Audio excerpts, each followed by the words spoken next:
The Adventure of the Creeping Man by Arthur Conan Doyle, read by Martin Prichard. Sherlock Holmes was always of opinion that I should publish the singular facts connected with Professor Presbury, if only to dispel once for all the ugly rumors which some 20 years ago agitated the university and were echoed in the learned societies of London. There were, however, certain obstacles in the way, and the true history of this curious case remained entombed in the tin box which contains so many records of my friend's adventures. Now we have at last obtained permission to ventilate the facts, which formed one of the very last cases handled by Holmes before his retirement from practice. Even now a certain reticence and discretion have to be observed in laying the matter before the public. It was one Sunday evening, early in September of the year 1903, that I received one of Holmes's laconic messages. Come at once if convenient, if inconvenient come all the same. Sherlock Holmes. The relations between us in those latter days were peculiar. He was a man of habits, narrow and concentrated habits, and I had become one of them. As an institution I was like the violin, the shag tobacco, the old black pipe, the index books, and others perhaps less excusable. When it was a case of active work, and a comrade was needed upon whose nerve he could place some reliance, my role was obvious. But apart from this I had uses. I was a whetstone for his mind. I stimulated him. He liked to think aloud in my presence. His remarks could hardly be said to be made to me. Many of them would have been as appropriately addressed to his bedstead. None the less, having formed the habit, it had become in some way helpful that I should register and interject, if I irritated him by a certain methodical slowness in my mentality. That irritation served only his own flame, like intuitions and impressions flash up the more vividly and swiftly. Such was my humble role in our alliance. When I arrived at Baker Street, I found him huddled up in his armchair with updrawn knees, his pipe in his mouth and his brow furrowed with thought. It was clear that he was in the throes of some vexatious problem. With a wave of his hand he indicated my old armchair. But otherwise, for half an hour he gave no sign that he was aware of my presence. Then with a start, he seemed to come from his reverie, and with his usual whimsical smile he greeted me back. What had once been my home. You will excuse a certain abstraction of mind, my dear Watson, said he. Some curious facts have been submitted to me within the last 24 hours, and they in turn have given rise to some speculations of a more general character. I have serious thoughts of writing a small monograph upon the uses of dogs, the work of the detective. But surely, Holmes, this has been explored, said I. Bloodhounds, sleuthhounds. No, Watson, that side of the matter is, of course, obvious.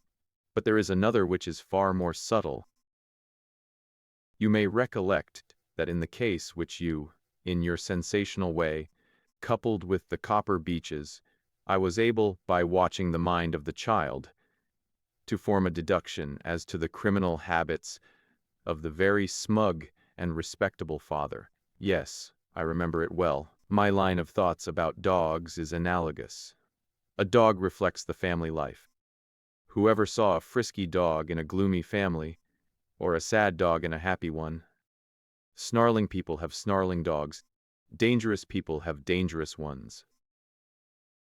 And their passing moods may reflect the passing moods of others. I shook my head. Surely, Holmes, this is a little far-fetched, said I. He had refilled his pipe and resumed his seat, taking no notice of my comment. The practical application of what I have said is very close to the problem which I am investigating. It is a tangled skein, you understand, and I am looking for a loose end. One possible loose end lies in the question. Why does Professor Presbury's wolfhound, Roy, endeavor to bite him? I sank back in my chair in some disappointment. Was it for so trivial a question as this that I had been summoned from my work? Holmes glanced across at me. "The same old Watson," said he. "You never learn that the gravest issues may depend upon the smallest things. But is it not on the face of it strange that a staid, elderly philosopher— you've heard of Presbury, of course, the famous Camford physiologist— that such a man, whose friend has been his devoted wolfhound, should now have been twice attacked by his own dog? What do you make of it?" "The dog is ill." "Well, that has to be considered. But he attacks no one else, nor does he apparently molest his master, save on very special occasions. Curious, Watson, very curious. But young Mr. Bennet is before his time, if that is his ring. I had hoped to have a longer chat with you before he came." There was a quick step on the stairs, a sharp tap at the door, and a moment later the new client presented himself. He was a tall, handsome youth about 30, well-dressed and elegant, but with something in his bearing which suggested the shyness rather than the self-possession of the man of the world. He shook hands with Holmes, and then looked with some surprise at me. "This matter is very delicate, Mr. Holmes," he said. "Consider the relation in which I stand to Professor Presbury, both privately and publicly. I really can hardly justify myself if I speak before any third person. Have no fear, Mr. Bennet. Dr. Watson is the very soul of discretion, and I can assure you that this is a matter in which I am very likely to need an assistant. As you like, Mr. Holmes, you will, I am sure, understand my having some reserves in the matter. You will appreciate it, Watson, when I tell you that this gentleman, Mr. Trevor Bennet, is professional assistant to the great scientist, lives under his roof, and is engaged to his only daughter. Certainly we must agree that the professor has every claim upon his loyalty and devotion. But it may best be shown by taking the necessary steps to this strange mystery. I hope so, Mr. Holmes. That is my one object. Does Dr. Watson know the situation?" "I have not had time to explain it." "Then perhaps I had better go over the ground again before explaining some fresh developments." "I will do so myself," said Holmes, "in order to show that I have the events in their due order. The Professor, Watson, is a man of European reputation. His life has been academic. There has never been a breath of scandal. He is a widower with one daughter, Edith. He is, I gather, a man of very virile and positive, one might almost say combative. So the matter stood until a very few months ago. Then the current of his life was broken. He is 61 years of age, but he became engaged to the daughter of Professor Morphy, his colleague in the chair of comparative anatomy. It was not, as I understand, the reasoned courting of an elderly man, but rather the passionate frenzy of youth, for no one could have shown himself a more devoted lover. The lady, Alice Morphy, was a very perfect girl both in mind and body, so that there was every excuse for the professor's infatuation. None the less, it did not meet with full approval in his own family. "We thought it rather excessive," said our visitor. "Exactly. Excessive and a little violent and unnatural. Professor Presbury was rich, however, and there was no objection upon the part of the father. The daughter, however, had other views, and there were already several candidates for her hand, who, if they were less eligible from a worldly point of view, were at least more of an age. The girl seemed to like the professor in spite of his eccentricities. It was only age which stood in the way. About this time a little mystery suddenly clouded the normal routine of the professor's life. He did what he had never done before. He left home and gave no indication where he was going. He was away a fortnight and returned looking rather travel-worn. He'd no allusion to where he had been, although he was usually the frankest of men. It chanced, however, that our client here, Mr. Bennet, received a letter from a fellow student in Prague, who said that he was glad to have seen Professor Presbury there, although he had not been able to talk to him. Only in this way did his own household learn where he had been. Now comes the point. From that time onward a curious change came over the professor. He became furtive and sly. Those around him had always the feeling that he was not the man that they had known, but that he was under some shadow which had darkened his higher qualities. His intellect was not affected. His lectures were as brilliant as ever, but always there was something new, something sinister and unexpected. Who was devoted to him tried again and again to resume the old relations and to penetrate this mask which her father seemed to have put on. You, sir, as I understand, did the same, but all was in vain. And now, Mr. Bennet, tell in your own words the incident of the letters. You must understand, Dr. Watson, that the professor had no secrets from me.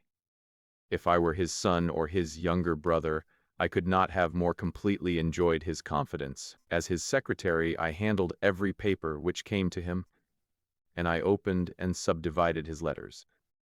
Shortly after his return all this was changed. He told me that certain letters might come to him from London, which would be marked by a cross under the stamp.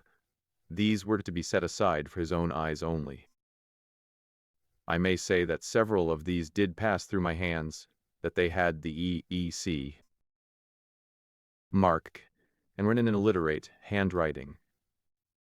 If he answered them at all, the answers did not pass through my hands, nor into the letter basket in which our correspondence was collected. And the box, said Holmes. Ah, yes, the box. The professor brought back a little wooden box from his travels.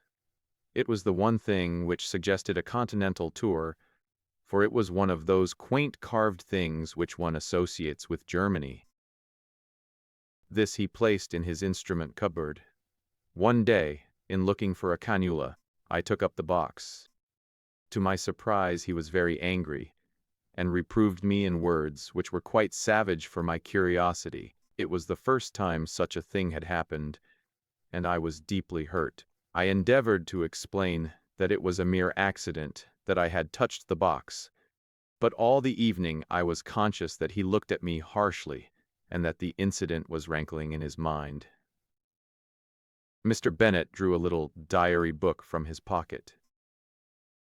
That was on July 2d, said he. You are certainly an admirable witness.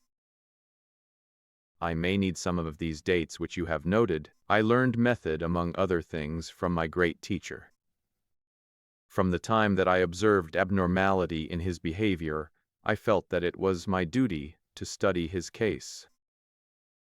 Thus I have it here that it was on that very day, July 2d, that Roy attacked the professor as he came from his study into the hall. Again, on July 11th, there was a scene of the same. And then I have a note of yet another upon July 20th. After that we had to banish Roy to the stables.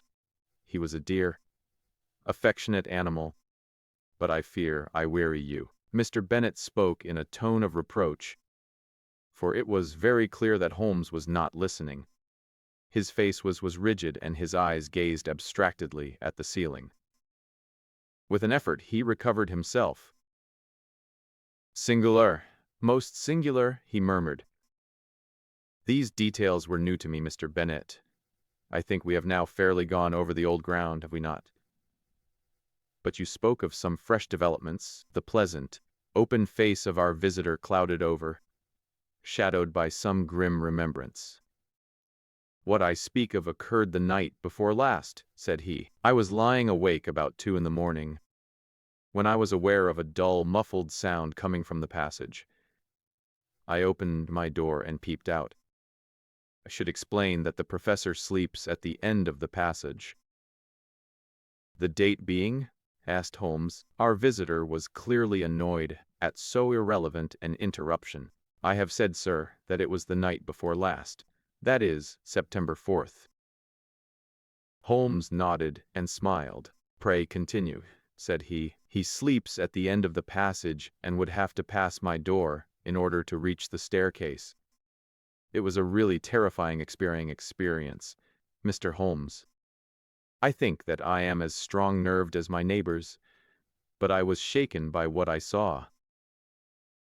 The passage was dark save that one window halfway along it threw a patch of light. I could see that something was coming along the passage, something dark and crouching. Then suddenly it emerged into the light, and I saw that it was he. He was crawling, Mr. Holmes crawling. He was not quite on his hands and knees. I should rather say on his hands and feet, with his face sunk between his hands. Yet he seemed to move with ease. I was so paralyzed by the sight that it was not until he had reached my door that I was able to step forward and ask if I could assist him. His answer was extraordinary. He sprang up, spat out some atrocious word at me, and hurried on past me and down the staircase. I waited about for an hour, but he did not come back. It must have been daylight before he regained his room. "Well, Watson, what make you of that?" asked Holmes with the air of the pathologist who presents a rare specimen. "Lumbago, possibly. I have known a severe attack make a man walk in just such a way, and nothing would be more trying to the temper." "Good, Watson. You always keep us flat-footed on the ground. But we can hardly accept lumbago, since he was able to stand erect in a moment." "He was never better in health," said Bennet. "In fact, he is stronger than I have known him for years. But there are the facts, Mr. Holmes. It is not a case in which we can consult the police, and we are utterly at our wits' end as to what to do. And we feel in some strange way that we are drifting towards disaster. Edith, Miss Presbury feels as I do, that we cannot wait passively any longer. It is certainly a very curious and suggestive case. What do you think, Watson?" "Speaking as a medical man," said I, "it appears to be alienist." The old gentleman's cerebral processes were disturbed by the love affair. He made a journey abroad in the hope of breaking himself of the passion. His letters and the box may be connected with some other private transaction, a loan, perhaps, or share certificates, which are in the box, and the Wolfhound no doubt disapproved of the financial bargain. No, Watson, there is more in it than this. Now I can only suggest. What Sherlock Holmes was about to suggest will never be known, for at this moment the door opened and a young lady was shown into the room. As she appeared, Mr. Bennet sprang up with a cry and ran forward with his hands out to meet those which she had herself outstretched. "Edith, nothing the matter, I hope? I felt I must follow you." "Oh, Jack, I have been so dreadfully frightened. It is awful to be there alone." "Mr. Holmes, this is the young lady I spoke of. This is my fiancée." We were gradually coming to that conclusion, were we not, Watson? Holmes answered with a smile. "I take it, Miss Presbury, that there is some fresh development in the case, and that you thought we should know." Our new visitor, a bright, handsome girl of a conventional English type, smiled back at Holmes as she seated herself beside Mr. Bennet. "When I found Mr. Bennet had left his hotel, I thought I should probably find him here. Of course, he had told me that he would consult you. But, oh, Mr. Holmes, can you do nothing for my poor father?" "I have hopes, Miss Presbury, but the case is still obscure. Perhaps what you have to say may throw some fresh light upon it. It was last night, Mr. Holmes. He had been very strange all day. I am sure there are times when he has no recollection of what he does. He lives as in a strange dream. Yesterday was such a day. It was not my father with whom I lived. His outward shell was there, but it was not really he. Tell what happened. I was awakened in the night by the dog barking most furiously. Poor Roy, he is chained now near the stable. I may say that I always sleep with my door locked, for, as Mr. Bennet will tell you, we all have a feeling of impending danger. My room is on the second floor. It happened that the blind was up in my window, and there was bright moonlight outside. As I lay with my eyes fixed upon the square of light, listening to the frenzied barkings of the dog, I was amazed to see my father's face looking in at me. Mr. Holmes nearly died of surprise and horror. There it was pressed against the window pane, and one hand seemed to be raised as if to push up the window. If that window had opened, I think I should have gone mad. It was no delusion, Mr. Holmes. Don't deceive yourself by thinking so. I dare say it was 20 seconds or so that I lay paralyzed and watched the face. Then it vanished, but I could not spring out of bed and look out after it. I lay cold and shivering till morning. At breakfast, he was sharp and fierce in manner, and made no allusion to the adventure of the night. Neither did I.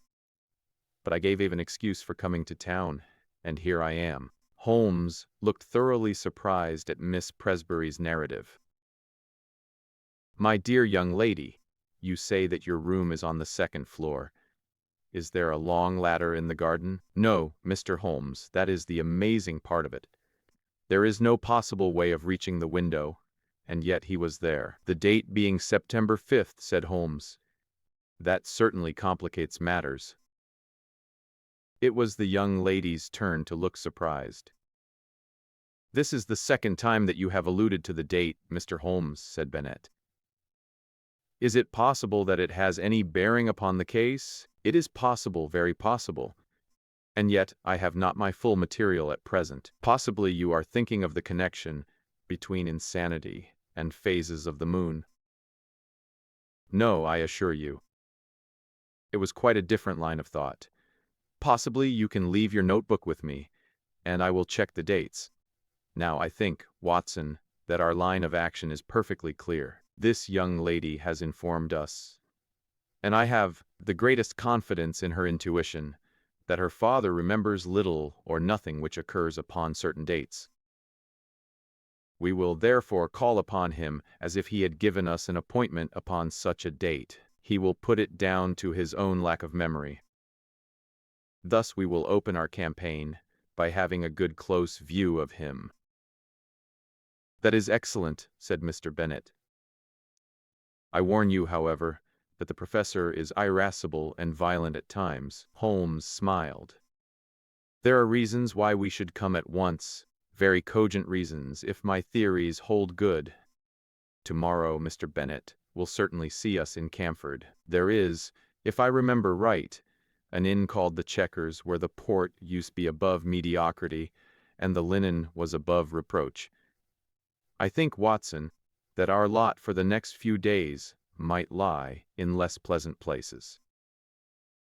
Monday morning found us on our way to the famous university town, an easy effort on the part of Holmes, who had no roots to pull up, but one which involved frantic planning and hurrying on my part, as my practice was by this time not inconsiderable. Holmes made no allusion to the case until after we had deposited our suitcases at the ancient hostel of which he had spoken.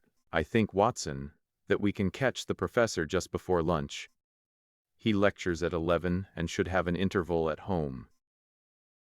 What possible excuse have we for calling? Holmes glanced at his notebook. There was a period of excitement upon August 26th. We will assume that he is a little hazy as to what he does at such times. If we insist that we are there by appointment, I think he will hardly venture to contradict us. Have you the effrontery necessary to put it through? We can but try. Excellent, Watson, compound of the busy bee and Excelsior. We can but try the motto of the firm. A friendly native will surely guide us. Such a one on the back of a smart hansom swept us past a row of ancient colleges.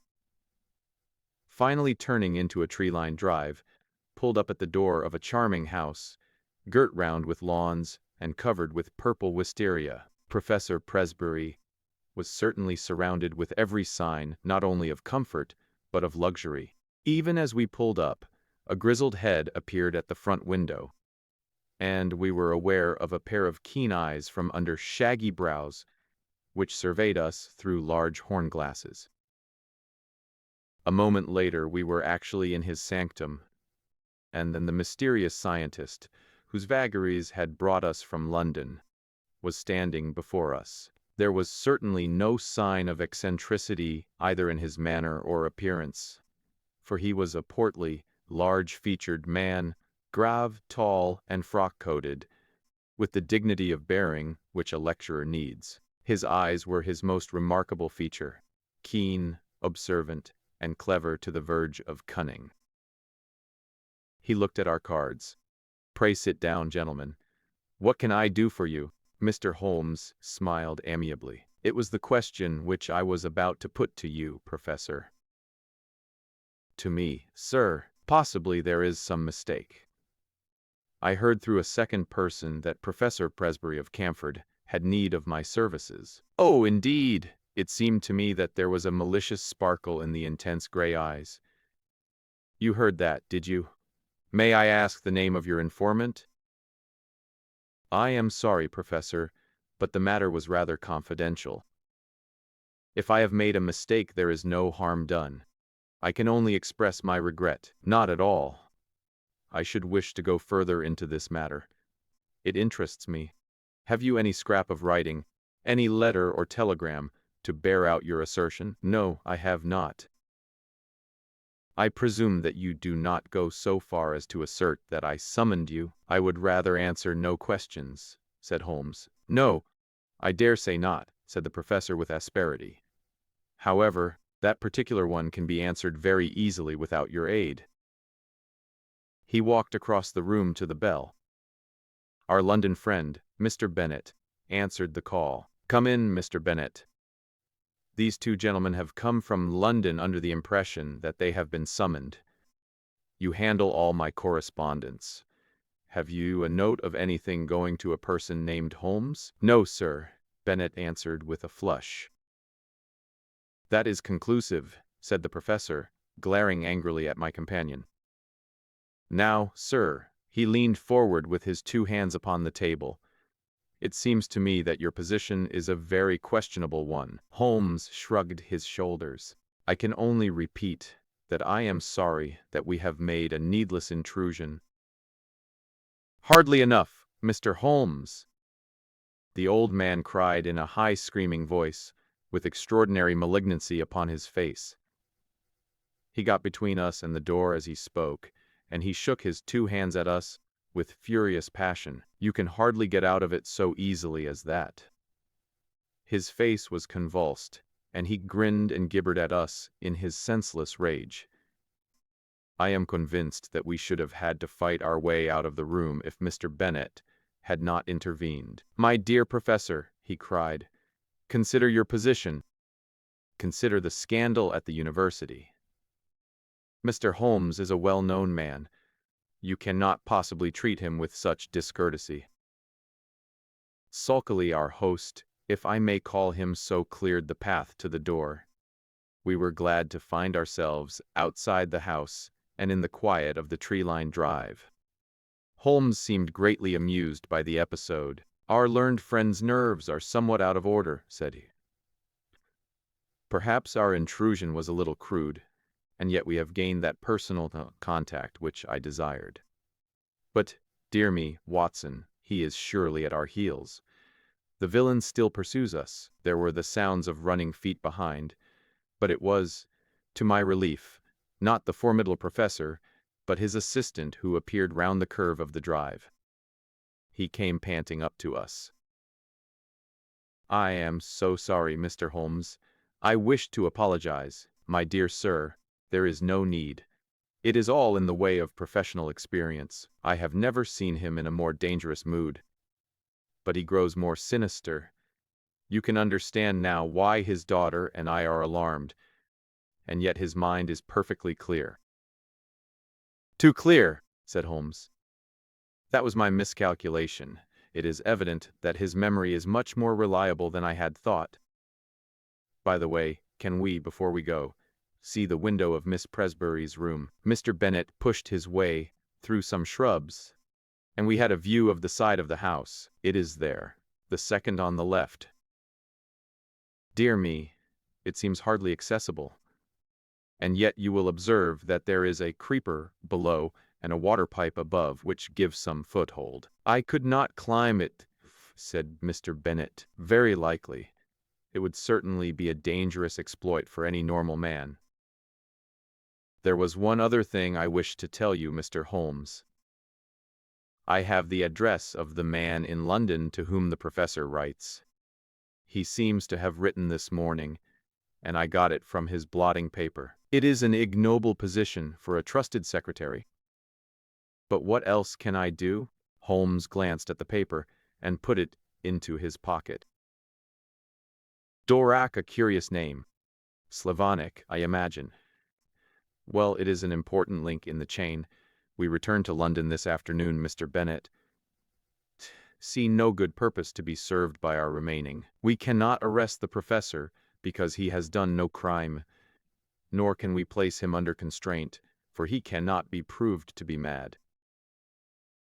Action is as yet possible. Then what on earth are we to do?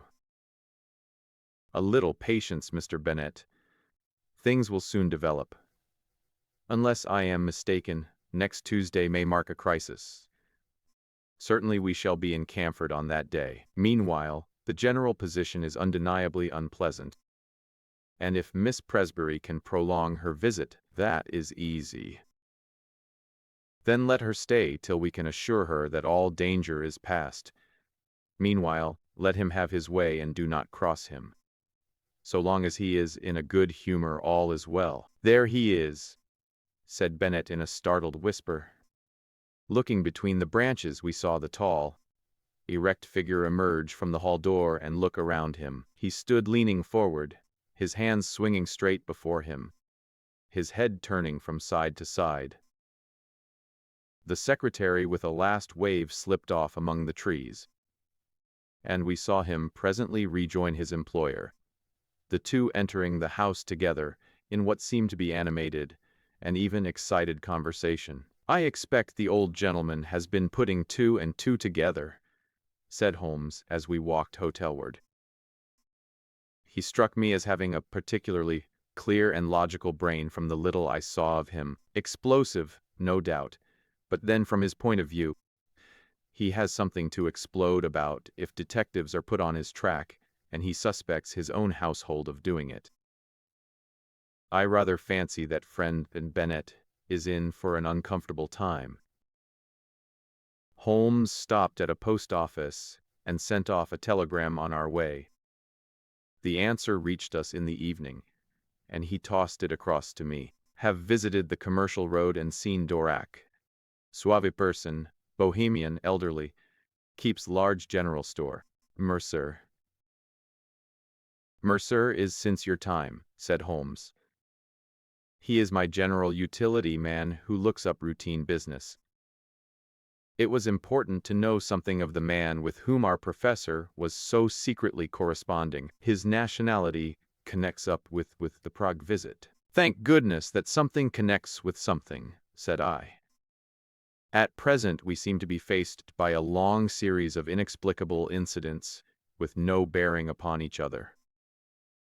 For example, what possible connection can there be between an angry wolfhound and a visit to Bohemia, or either of them with a man crawling down a passage at night? As to your dates, that is the biggest mystification of all. Holmes smiled and rubbed his hands. I may say, seated in the old sitting room of the ancient hotel, with a bottle of the famous vintage of which Holmes had spoken on the table between us. Well, now, let us take the dates first, said he, his fingertips together and his manner as if he were addressing a class.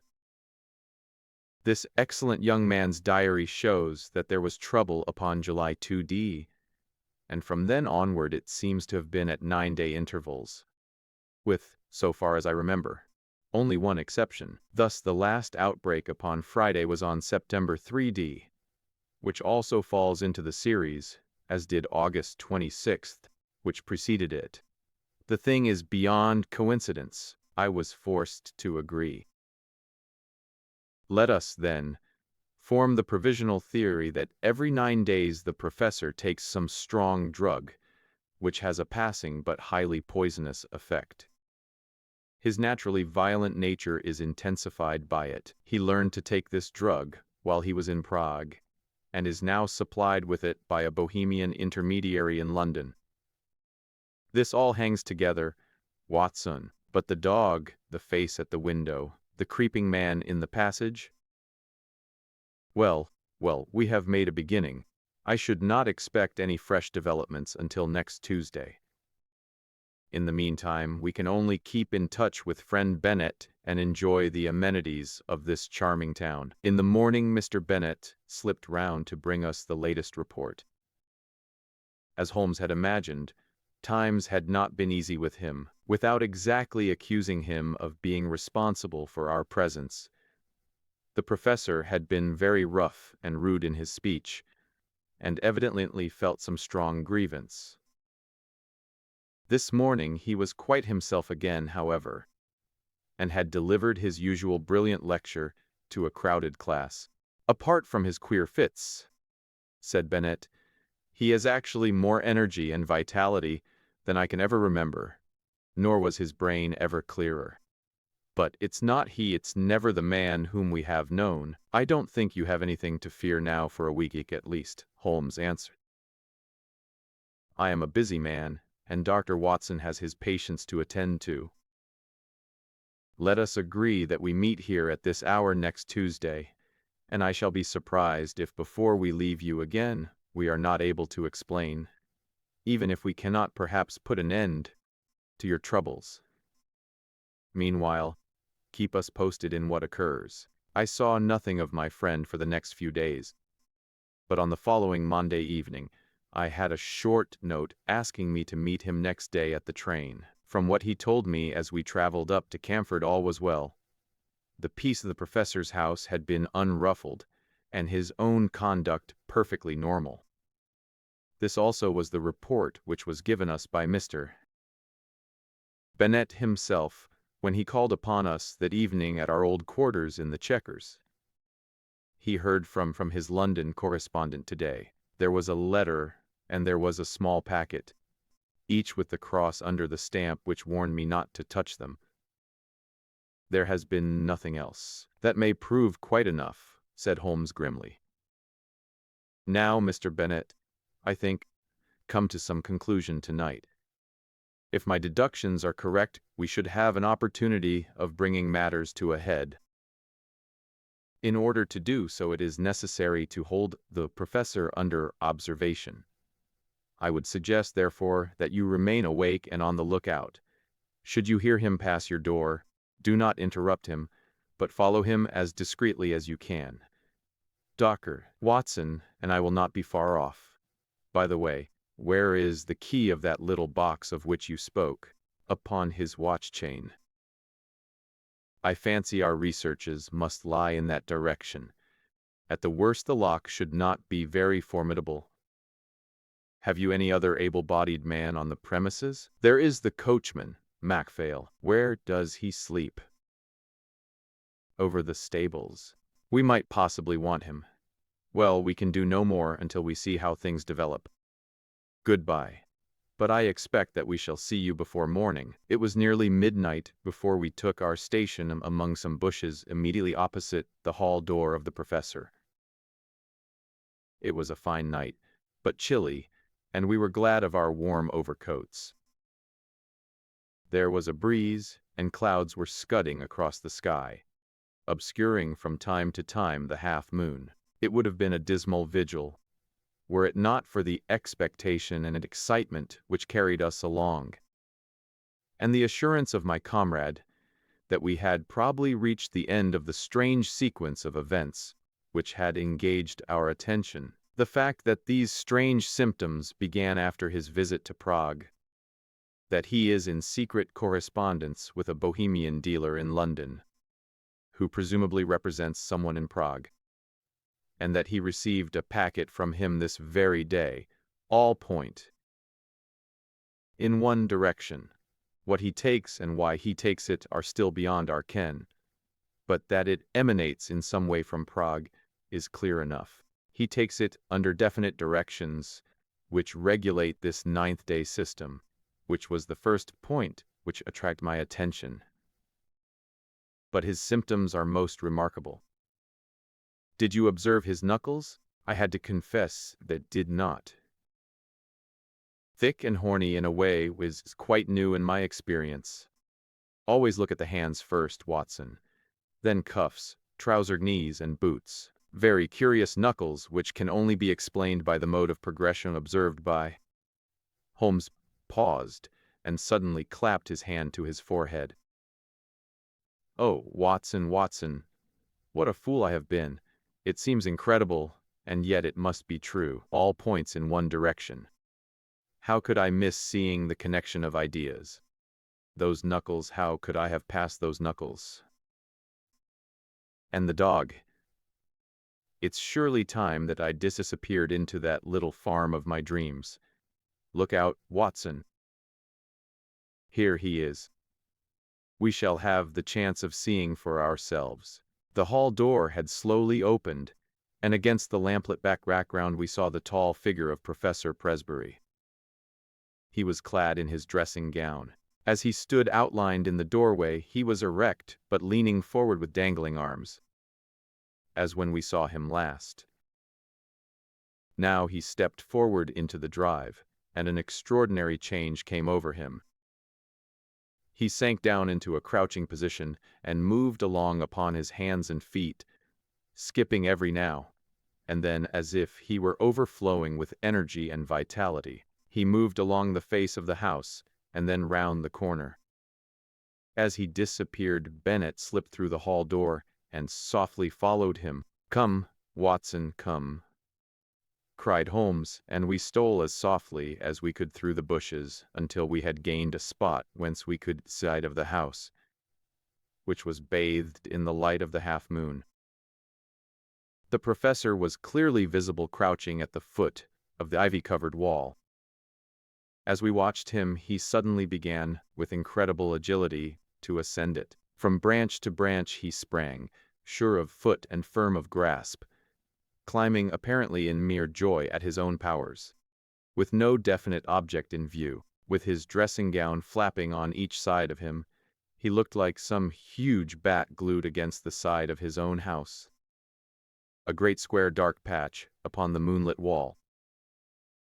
Presently he tired of this amusement, and, dropping from branch to branch, he squatted down into the old attitude and moved towards the stables, creeping along in the same strange way as before. The wolfhound was out now, barking furiously, and more excited than ever when it actually caught sight of its master.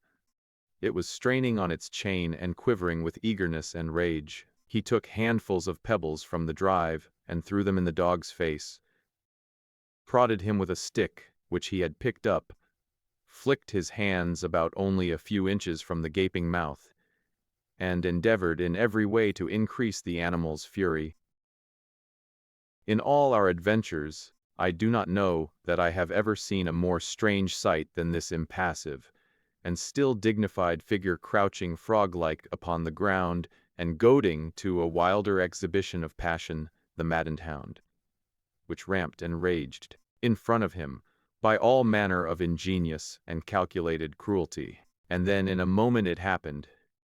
It was not the chain that broke, but it was the collar that slipped, for it had been made for a thick-necked Newfoundland.